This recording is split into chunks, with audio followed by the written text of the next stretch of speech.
महिलाओं ने बहुत उन्हें वोट दिया है, विमेन वोट ज्यादा मिला है उनको।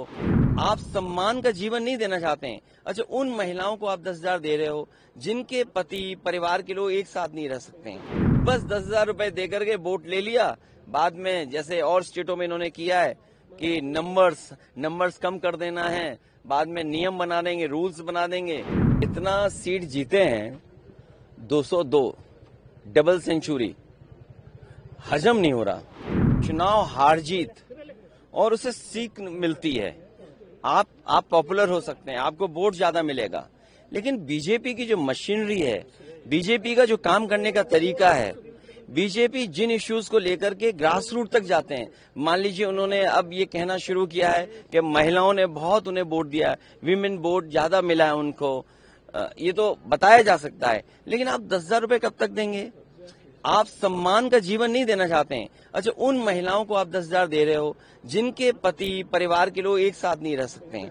देखिए, दुख की बात यह है कि बिहार, यूपी वो स्टेट है जहाँ के सबसे ज्यादा लोग बाहर जाते हैं, वो अपने परिवार को छोड़ के जाते हैं। परिवार के साथ परिवार की तरह रहें, उसके लिए सरकार काम नहीं कर रही है। बस 10,000 रुपए दे करके वोट ले लिया, बाद में जैसे और स्टेटों में इन्होंने किया है कि नंबर्स कम कर देना है, बाद में नियम बना देंगे, रूल्स बना देंगे, बाद में पता लगा कि उतनी हमारी माताओं बहनों को मदद नहीं मिल रही। सेम महाराष्ट्र में और किसी स्टेट में इसी तरह का काम होता है। आप कैसे रीड करते हैं सर, क्योंकि काफी सालों से आप पॉलिटिक्स को देखते जा रहे हैं। बीजेपी का इस बेहतरीन विन कहा जा रहा है उनके तरफ से, एनडीए का बेहतरीन विन जेडीयू को, आप कैसे देखते हैं सर? नहीं, इतना सीट जीते हैं 202, डबल सेंचुरी, हजम नहीं हो रहा। I am not able to understand कि भाई ये रिजल्ट कैसे, अगर 202 आ सकते हैं तो जिस स्टेट में ज्यादा सीटें हैं, तो अगर 70%, 80% सीटें कोई पॉलिटिकल पार्टी जीत सकती है, तो दूसरी पॉलिटिकल पार्टी भी 90% लोगों के साथ काम करके, 90% लोगों के साथ काम करके मैं समझता हूं उनसे बेहतर परफॉर्म कर सकते हैं। क्योंकि अगर ये बेंचमार्क है तो इस बेंचमार्क को तो क्रॉस करना ही करना है हमें। लेकिन सर, जिस तरह से, ये एक लास्ट क्वेश्चन सर, आप इस इलेक्शन से क्या सबक सीख सकते हैं, या टीएमसी हो, जेडीयू हो, आप मेनली आरजेडी हो, या आपके एसपी हो, एसपी तो बड़ी तगड़ी पार्टी है यूपी में, क्या एक सबक है कि किस दिशा में जाना चाहिए नेक्स्ट इलेक्शन में?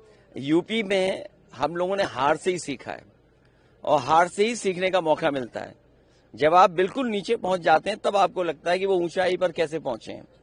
हम हारे थे, मुझे याद है, हमें 5 सीट मिली थी, मैं सरकार नहीं बना पाया, और उसके बाद डबल इंजन, उन दोनों डबल इंजनों को हमने हराया, और ऐसी ऐसी सीटें वो हारे हैं अभी भी शायद वो कल्पना नहीं कर सकते।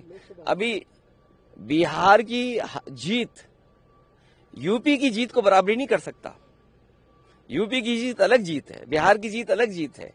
आप बिहार जीत सकते हैं, लेकिन यूपी की जो हार हुई है उसको अभी हार में जीत में बदलने में समय है। उसके लिए हम लोग तैयार हैं। असेंबली इलेक्शन बहुत दूर नहीं, उसके लिए हम लोग तैयार हैं। आज हम और आप मिल रहे हैं, हो सकता है कि अगर 11 जनवरी 2027, अगर 11 जनवरी 2027 को डिक्लेयर होता है इलेक्शन, तो आज हमारे पास 423, 424 दिन है, और यूपी में 403 असेंबली हैं, तो हमारे पास 20 ही दिन तो स्पेयर में हैं। तो 20 ही दिन स्पेयर में, बाकी तो हमें काम ही करना है।